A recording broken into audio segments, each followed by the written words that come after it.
الفيديو اللي راكم تشوفوا فيه الصرا في وهران في سيدي البشير. وهران مانيش نعقل عليها باللي فيديوهات اللي راهم يخرجوا فيها ربي يجيب الخير. هاد الدبزه كاع اللي راكم تشوفوا فيها من البعيد تحسبوها رجال راهم يدابزوا، مي قالوا دوك تفهموا شكون اللي راه يدابز. ها هي بدات تقرب، هي لابسه جلابه اورانج برتقالي من البعيد مرا. وكي تسمع الفيديو المرة اللي راهي تصور ما كاش غير مرة راهي تدابز، ثلاثة تاع النساء راهم يدابزوا طايحين في راجل بالصوت نطارق وما على باليش لا فيها سيوفة ولا لا.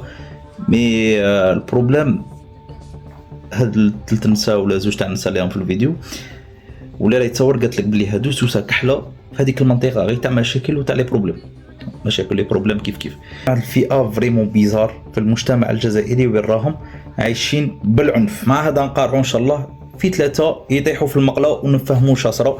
والحاجه اللي بغيت نوصلها من هذا الفيديو كي يكون عندك مشكل ولا مشكله ما راناش عايشين في غابه تروح تطيح على الناس في ديارهم تصدم عليهم ولا تروح تطيح في الناس في برا.